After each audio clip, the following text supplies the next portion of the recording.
देशाचे माजी पंतप्रधान डॉक्टर मनमोहन सिंग यांचं वयाच्या 92व्या वर्षी निधन झालंय।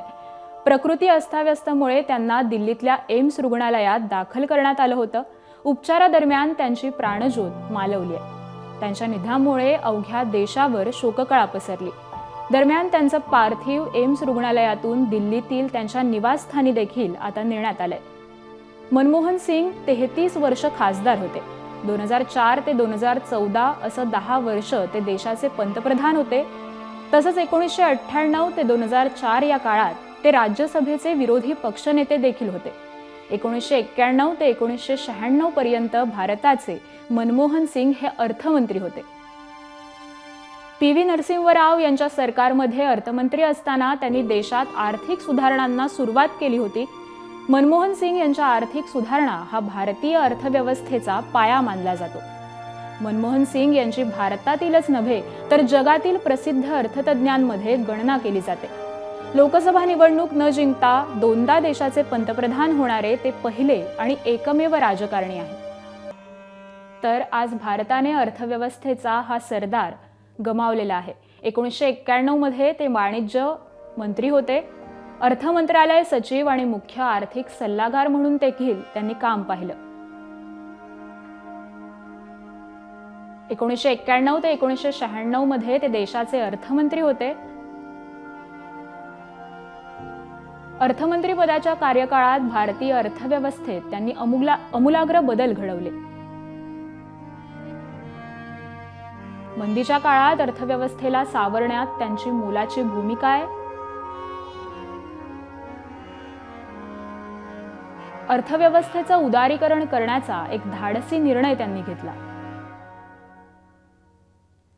परकीय चलनाची गरज भागवण्यासाठी सोनं गहाण ठेवण्याचा निर्णय देखील घेतला।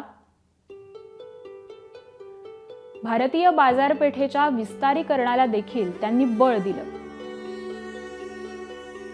उद्योग धोरणात देखील अनेक बदल घडवून आणले।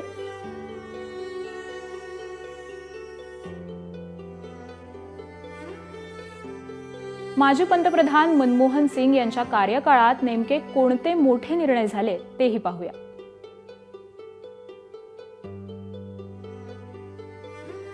माहिती अधिकार, आधार कार्ड, मनरेगा, शिक्षण हक्क कायदा, अन्न सुरक्षा कायदा,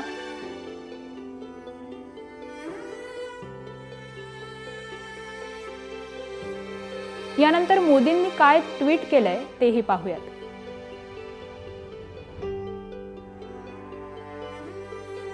भारताने एक मोठा नेता गमावला। मनमोहन सिंग यांच्या निधनानं दुःख झालं। मनमोहन सिंग हे देशातील मोठे अर्थशास्त्रज्ञ। त्यांनी विविध सरकारी पदांवर तसंच अर्थमंत्री म्हणून काम केलं। गेल्या काही वर्षात देशाच्या आर्थिक धोरणावर आपला ठसा उमटवला।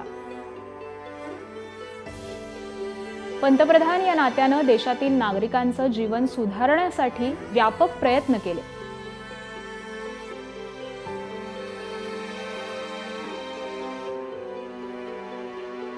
यानंतर गृहमंत्री अमित शहा यांनी काय ट्विट केलंय तेही पाहूयात। माजी पंतप्रधान डॉक्टर मनमोहन सिंग यांच्या निधनाची बातमी अत्यंत दुःखद आहे। भारतीय रिझर्व्ह बँकेच्या गव्हर्नर पासून ते देशाचे अर्थमंत्री आणि पंतप्रधान अशा महत्त्वाच्या भूमिका डॉक्टर मनमोहन सिंग यांनी बजावल्या। या दुःखाच्या प्रसंगी मी त्यांच्या कुटुंबियांप्रती आणि समर्थकांप्रती संवेदना व्यक्त करतो। वाहेगुरुजी त्यांच्या आत्म्यास शांती देवो। त्यांच्या कुटुंबियांना हे दुःख सहन करण्याची शक्ती देवो।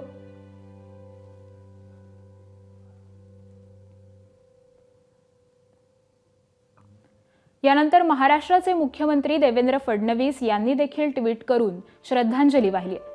माजी पंतप्रधान डॉक्टर मनमोहन सिंग यांच्या निधनानं दुःख झालं।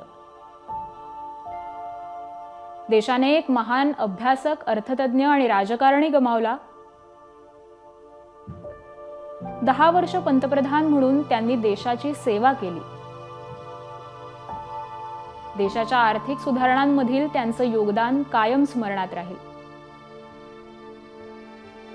डॉक्टर मनमोहन सिंग यांना भावपूर्ण श्रद्धांजली. एबीपी माझा, उघडा डोळे बघा नीट.